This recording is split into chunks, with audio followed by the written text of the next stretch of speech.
Like, I have a 296-day streak in Duolingo because I am incapable of disappointing a fictional owl.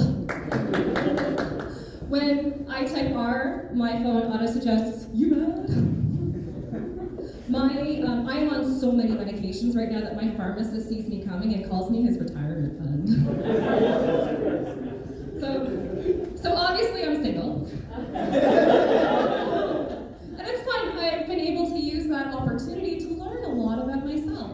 For example, apparently, I am the asshole who doesn't refill the ice cube tray. I am also prone to going so long without shaving my legs that my razor has also developed abandonment issues.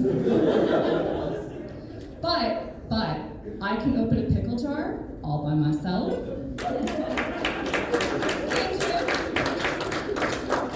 So I don't need anyone, you know, and it works out well because I actually have terrible taste in men and women.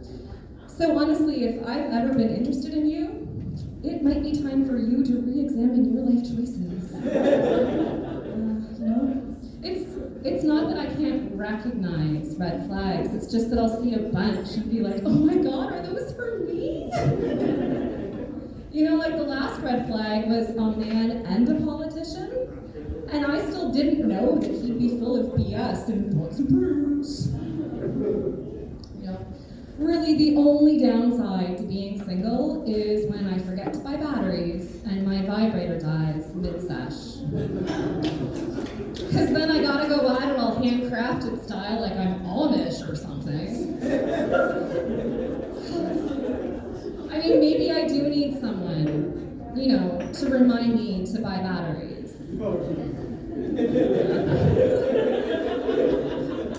I'll give you my number later. And, you know, speaking of disappointing experiences, who else is sick of dick pics? Right? Yeah. I mean, the nudes I get from women are practically an art form. The nudes I get from men are grainy and overly zoomed in and just not impressive. You know? If you guys want to impress me, send me a picture of your mattress on an actual bed frame. And you know that guys that send unsolicited dick pics are the same guys that think that sex is just jackhammering you for like 38 seconds. And then they flop down beside you like the dead fish they're holding in their profile pic, right? Although if I'm being honest with you guys, I do miss the days when I had a chance to fake it. I did recently move, which has been interesting because my neighbor is a sex worker. And that's fine, I am pro-sex work, but I'm not pro-giving out my buzz code. You know, it always happens when I'm in the middle of something important, like working or masturbating.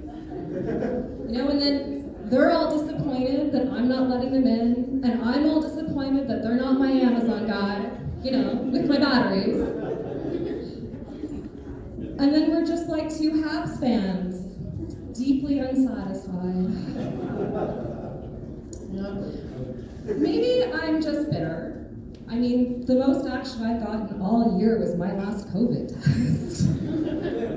And like, I tell people I'm queer, but really I am just equally as bad with all genders. You know? I'll meet a man and I'll give him my heart and my soul, and he'll give me like an STI and a drinking problem. And I have to say, for legal purposes, I don't have a drinking problem. You know, and with women, well, that one's on me, because all I do is jackhammer them. No, it's more of a pressure washing situation. Yeah. Anyway, I'll leave you guys with this one. My ex red flag once threatened to release my nudes. And I'm not gonna lie, part of me was like, oh, do you mean those pictures I took when I was in the best shape of my life? Yeah, how about her just tag me in those first? Like, what do you think was gonna happen? Was I gonna run into his arms, all like, oh, I've always wanted to be extorted? Do you think I was gonna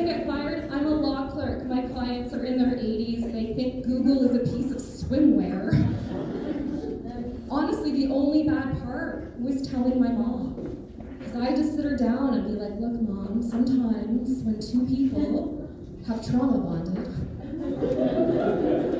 they like to share certain intimate photos.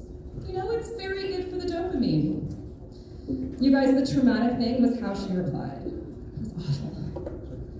She asked me to buy her a smartphone with a better camera. Thank you guys. My name's Ashley. I appreciate the dopamine.